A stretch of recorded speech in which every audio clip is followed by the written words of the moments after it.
اسی علم کے حوالے سے اس شخص سے متعلق یہ 4 باتیں جو ہیں لکھ دی جاتی ہیں۔ اب اس کو سمجھنا چاہیے، اصل میں جو بات مسئلہ تقدیر کے سمجھنے میں، جو یوں سمجھیے کہ ایک بہت آسان فارمولہ ہے اگر سمجھنا چاہے انسان، اور یہ میں عرض کر چکا ہوں کہ سمجھنا چاہیں گے تو سمجھ جائیں گے، تفصیل میں جائیں گے تو الجھ جائیں گے، اور مناظرہ اور مباحثہ کریں گے تو گمراہ ہو جائیں گے۔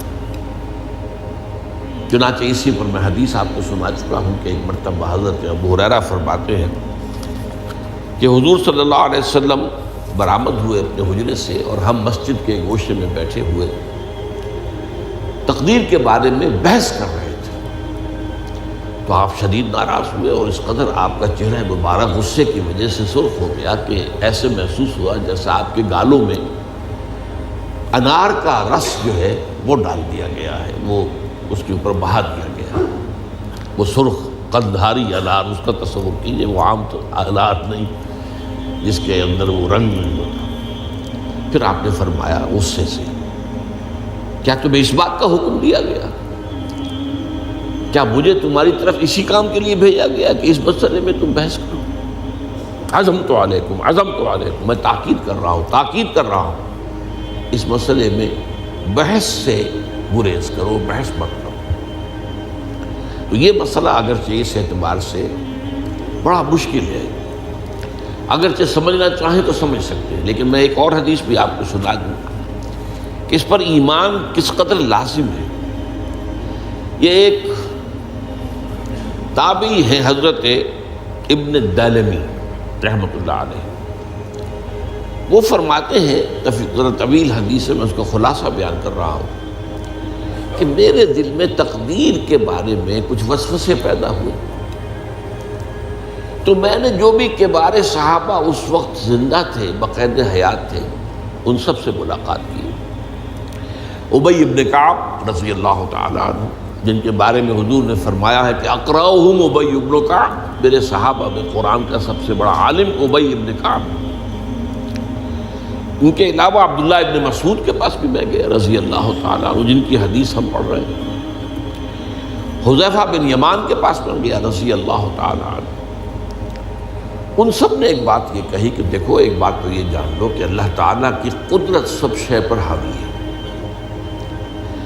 اللہ تعالیٰ اگر لو ان اللہ عذب اہل سماواتہ و اہل ارضہ عذبہم وہو غیر ظالم لہم، اللہ اگر تمام آسمان والوں کو اور تمام زمین والوں کو عذاب دے تو اسے عذاب دینے کا حق حاصل ہے، وہ عذاب دے سکتا ہے بغیر اس کے کہ ہم کہیں کہ وہ ظالم ہے۔ تمام زمین والے اور تمام آسمان والوں میں تو نیکوکار بھی آ گئے۔ یہ اصل میں ایک بڑا اہم مسئلہ ہے کہ جو ہمارے اور معتزلہ کے درمیان مختلف فی ہے۔ معتزلہ ہی کے انداز میں اہل تشیع کا عقیدہ بھی ہے کہ اللہ پر عدل واجب ہے، اہل سنت کے نزدیک اللہ پر کوئی شے واجب نہیں، اللہ کا اختیار مطلق ہے، جو چاہے کرے۔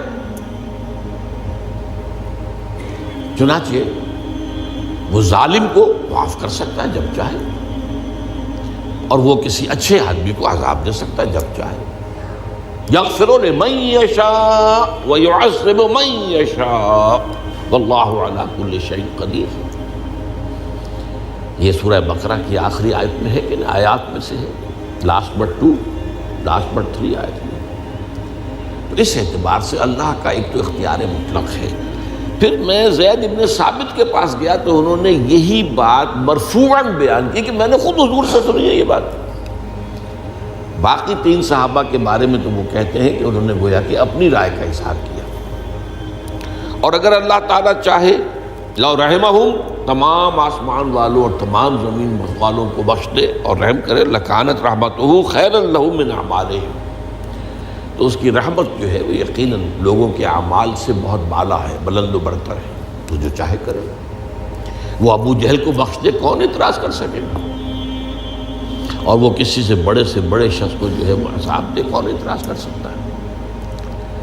اس اعتبار سے پھر انہوں نے فرمایا وَلَوْ أَنفَقْتَ مِثْلَ أُحَدٍ ذَهَبًا اور دیکھو ابن الدیلمی جان لو، اگر تم احد کے پہاڑ کے برابر سونا اللہ کی راہ میں خرچ کرو گے فی سبیل اللہ، ما قبل اللہ منک حتی یؤمن بالقدر، اللہ تعالیٰ اسے تم سے قبول نہیں کرے گا جب تک کہ تم تقدیر پر ایمان نہیں رکھو۔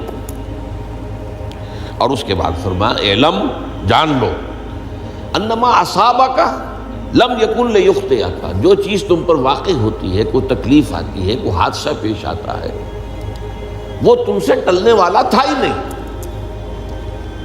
مطلب یہ کہ تم سوچو کاش میں یوں نہ کرتا، یوں کر دیتا، اگر یہ ہو جاتا، وہ ہو جاتا تو میں بچ جاتا، نہیں، وہ تو آنے والی بات تھی، وہ اللہ کی کتاب، وہ اللہ تعالیٰ کے علم قدیم کے اندر پہلے سے لکھا ہوا تھا، تو موجود ہے، تو وہ تو آنی ہی آنی تھی۔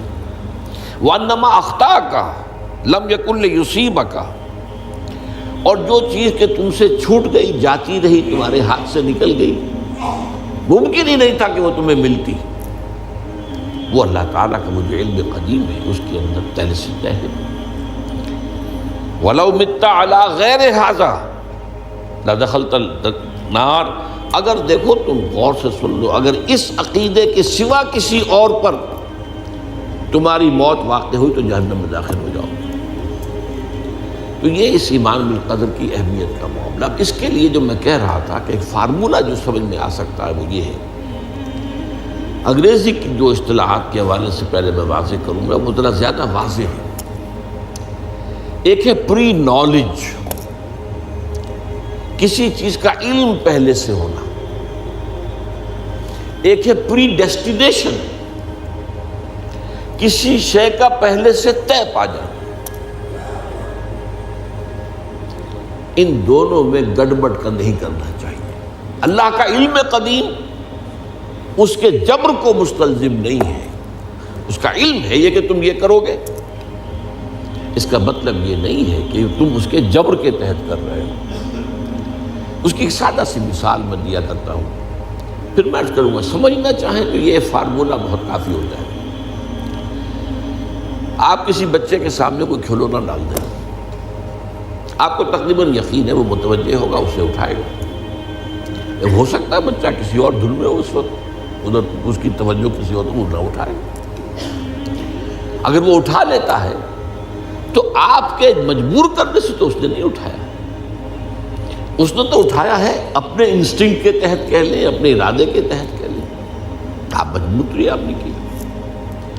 لیکن اللہ تعالیٰ کا جو اندازہ ہوتا ہے، وہ اندازہ قدر کے معنی اندازہ بھی ہے، میں بیان کر چکا ہوں آپ کو۔ اس کا جو علم قدیم ہے وہ غلط ثابت نہیں ہو سکتا، ظاہر بات ہے کہ پھر تو اعلیٰ کل شیء علیم وہ ہے ہی، اس کا علم قدیم جو ہے اس میں کوئی خطا نہیں ہو سکتی۔ یہ ہے در حقیقت پری نالج اور پری ڈیسٹینیشن، دونوں کے اندر فرق کر لیا جائے، یہ جبر نہیں ہے۔ ہاں اللہ تعالیٰ کا علم ہے، اس علم کے مطابق چیز جو ہے وہ لکھتی گئی ہے، وہ تو ہو کر رہی ہے، ہوتی تو ہے، لیکن اس کے